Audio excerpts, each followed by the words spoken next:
उत्तर प्रदेश से और मैं भोगीराम हरियाणा से। इनकी काफ़ी ग्रीवेंस है। इनको जो उत्तर प्रदेश के अंदर झूठे केस इनके ऊपर बनाए जा रहे हैं, इनकी झूठी इंक्वायरियाँ और इनको जो न्याय प्रशासन ने 8 बार नौकरी से डिसमिस करना, तो इस तरह के कुछ अजूबा जैसे टाइप के काम किए हुए हैं वहाँ पर और इनको जानबूझकर सज़ा दिलवाने की तैयारी हो रही है।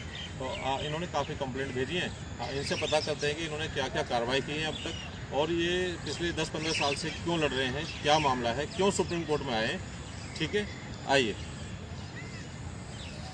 हाँ विक्रम शर्मा जी, बताओ आप फिर आप कि आपने लिखा है बैनर में, बैनर दिखाना सर। जी जी।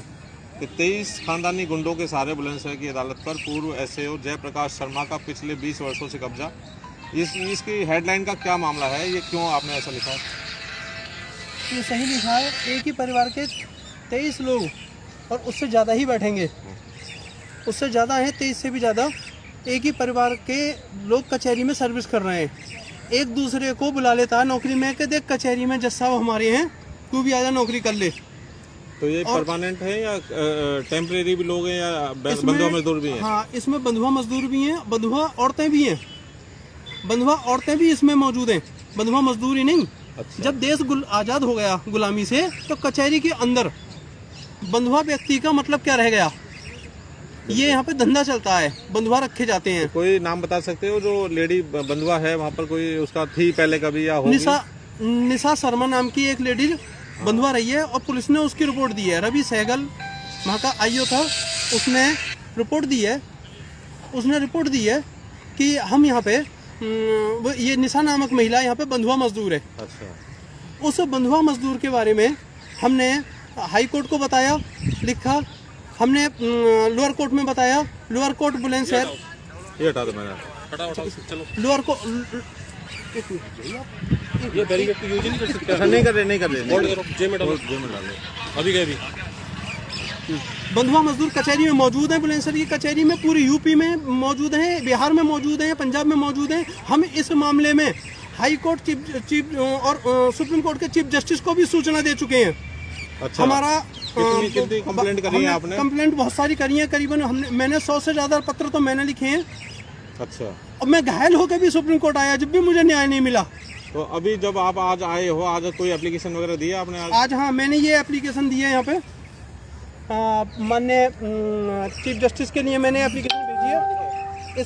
इस पे लेटर है, सुप्रीम कोर्ट का लेटर है। इस पे क्या कार्रवाई होगी? अब मैं तो अपने घर लौट के जाऊंगा नहीं, क्योंकि या तो मैं यहाँ पे दरवाजे में बैठूंगा सुप्रीम कोर्ट के, मेरे रास्ता बंद हो चुके, मेरे घर को बर्बाद कर दिया, मेरे परिवार को बर्बाद कर दिया इन्होंने। कितनी बार डिसमिस किया नौकरी से? नौकरी से 7 बार लगातार डिसमिस कर रहा है एक जज। और कौन सा जज कर रहा है डिसमिस? जिसको हमने पार्टी बनाया उसी को जांच दे दी गई। जिसको हमने कहा कि ये जज, डिस्ट्रिक्ट जज बेईमान है, गलत है, उसी को ये जांच सौंपी जा रही है कि इनकी जांच कीजिए। उन्होंने डिसमिस किया आपको? हाँ। अच्छा। मतलब हमें आतंकवादी बनने को मजबूर किया गया, हमें मरने को मजबूर किया गया। बच्चों का, परिवार का क्या हो रहा है? बच्चे कैसे हैं? बच्चे सब आत्महत्या करने को मजबूर है। हम सब, नौकरी आपकी है ही नहीं? नौकरी है नहीं और रोजगार कोई है नहीं। मतलब अगर मैं रोजगार करना भी चाहूंगा ना कोई, तो ये करने नहीं देंगे। तो 307 का केस है, वो क्यों बनाया आपके ऊपर? 307 का क्योंकि मैं कचहरी के भ्रष्टाचार के बारे में ना बोल सकूं, करोड़ों के घोटाले ना खोल सकूं, कचहरी में फाइल बिक रही है उनको ना बता सकूं। और तो और जो निर्णय एक जज को करना चाहिए, वो एक बाहरी व्यक्ति, एक वकील का मुंशी आदेश लिख के चला जाता है। ऐसा बुलंदशहर कचहरी में प्रमाणित हुआ है। और अली जामीन जो जज थे, उन्होंने स्वयं स्वीकार किया है कि हाँ ऐसा यहाँ पे है। अच्छा, ठीक ठीक। अच्छा, ये बताओ कि अली जामीन के संज्ञान में आया था कि बाहरी व्यक्ति काम करते हैं? उन्होंने खुद रिपोर्ट करी है। हमने जब उनकी शिकायत करी अली जामीन जी की कि यहाँ पे इन्होंने बंधुआ मजदूर रख रखे हैं, शिकायत करी, रिट फाइल करी आपने? रिट फाइल करी हमने। तो उस रिट फाइल में अली जामीन जी ने स्वयं अपना एफिडेविट दिया है। अच्छा। कि यहाँ पे बंधुआ मजदूर हैं, लेकिन सबका नहीं दिया। हाँ। एक आध का ही दिया है। बड़ी भारी तादाद में है, लुट रही है जनता यूपी में।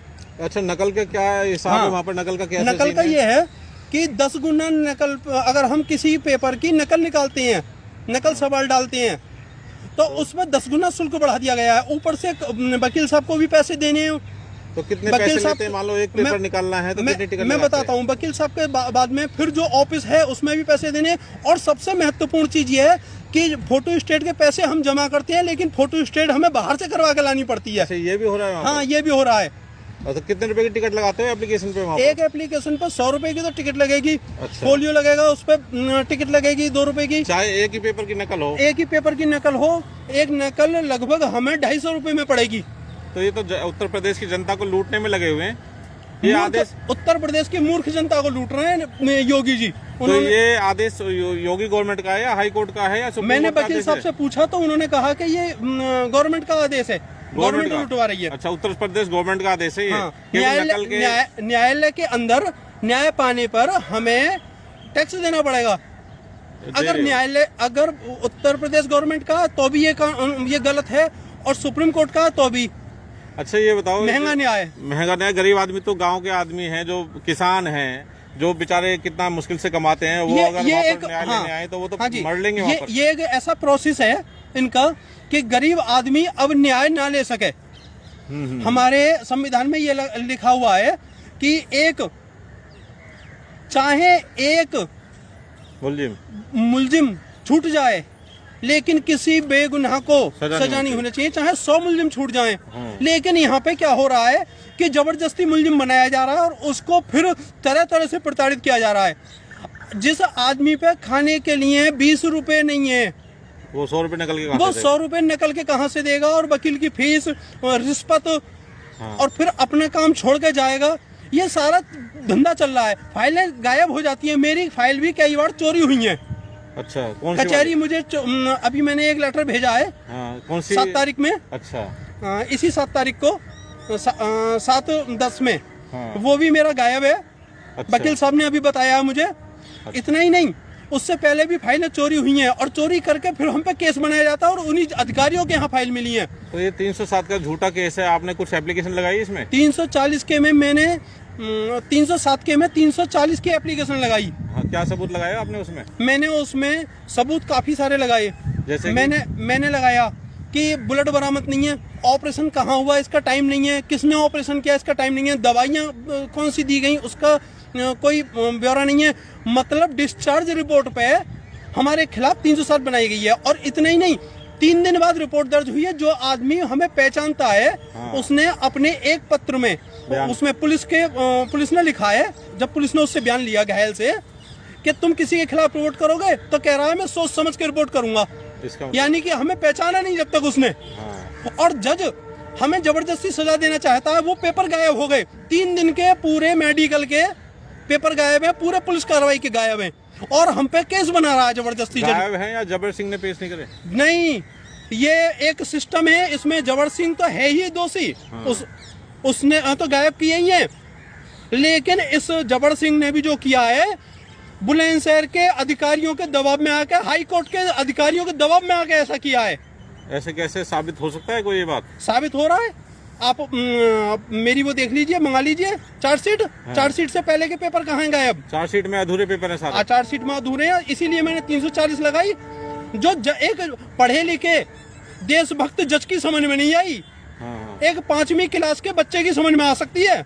लेकिन हमारे मानने में उनको बहुत धन्यवाद देता हूँ कि ऐसे ही जज होने चाहिए देश में, कि जो उनके पैर पकड़ ले उसकी तरफ न्याय कर दें।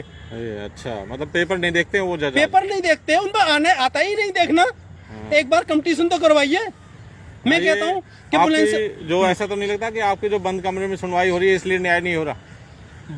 हाँ, बंद कमरे में सुनवाई हो रही है। पहली चीज, जज ने अंदर बैठ के ही निर्णय दे देते हैं। चैम्बर में बैठ के निर्णय सुना देते हैं, और सीट पे बैठता ही नहीं है। आरपी सिंह ने तो कई बार मैं कोर्ट में गया हूँ, सीट पे नहीं बैठते। अच्छा। बुलंदशहर के जज कब आएंगे कब जाएंगे, ये तो बुलंदशहर काला आम चौराहे की अगर वीडियो रिकॉर्डिंग निकलवा ली जाए तो बहुत सारे जजों के काले चिट्ठे निकल के आ जाएंगे ड्यूटी के बजे पहुंचते हैं। अच्छा, तो अभी ये सुप्रीम कोर्ट में और हाई कोर्ट में आपने काफी अप्रोच की है। अप्रोच की। हाई कोर्ट ने आपकी जो रिट डाली हुई है उस पर कोई कार्रवाई करी है? हाई कोर्ट ने जो रिट डाली उसमें श्री दिलीप बाबा भोंसले चीफ जस्टिस इलाहाबाद ने ये कहा था कि ये काफी गंभीर मामला और मैं स्वयं संज्ञान ले रहा हूँ। अच्छा। लेकिन उन्होंने स्वयं संज्ञान के नाम पर सारे अपराधियों को बचाया है। 2017 से अपराधियों को बचा रहे हैं, कोई कार्रवाई एक कदम भी नहीं की गई। सीबीआई की फाइल चोरी हो गई, इसमें सीबीआई को ही खबर कर देते, लेकिन नहीं। दिलीप बाबा भोसले का संबंध कहीं बहुत बड़े सिस्टम से रहा है। मतलब मैं उसको सुप्रीम कोर्ट के चीफ जस्टिस के सामने ही बता सकता हूँ, वरना देश की संतुलता हिल जाएंगी।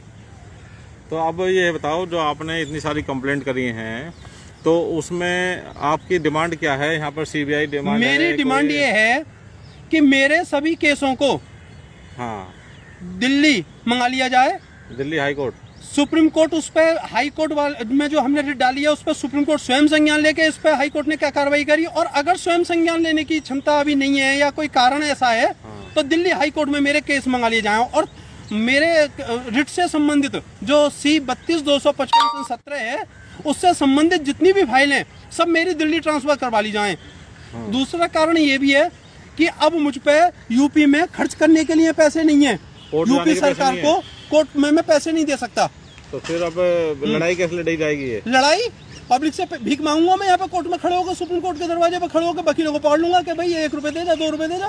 ठीक ठीक ठीक। मैं कटोरा लेके खड़ा हूँ, बैनर डाल के खड़ा हूँ गले में, और अगर इन्होंने रोकने की कोशिश करी तो पहले मुझे अरेस्ट करो, या तो मुझ पे कारण लगाओ कि तू क्यों आया यहाँ पे, मुझ पे कंटेम्प्ट लगाओ कि क्यों करी तेने, करो तो सही कोई कार्रवाई। वरना घर पे परेशान मेरे कोई ये आतंकवादी बनाना चाह रहे हैं या मुझे आत्महत्या करने को मजबूर करना चाह रहे हैं।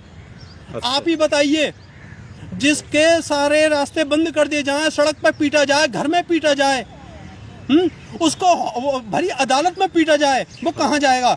महिलाओं का बलात्कार करने तो इनका एक आम बात है। जयप्रकाश शर्मा ने अब तक कितने कुकर्म किए आपको मालूम है? गाय का मीट बिकवाया यूपी में, गाय का मीट जजों को खिलाया। सबूत गौ सेवा संगठन की जो शिकायत थी जिसमें मेरा ट्रांसफर हुआ और 15 दिन पहले इसकी सूचना दी गई, उस पेपरों को निकलवा लीजिए। यूपी में से बुलंदशहर जिले से में जितनी गाय पकड़ी गई थानों में, वो गाय कहाँ चली गई उनका रिकॉर्ड मंगवा लीजिए। यूपी सरकार रिकॉर्ड मंगवा ले, रिकॉर्ड मंगा लेंगे, बना देंगे। वो तो फर्जी कैसे बन जाएगा? हम भी तो उस पर इन्वेस्टिगेशन करेंगे अपनी और करवाएंगे।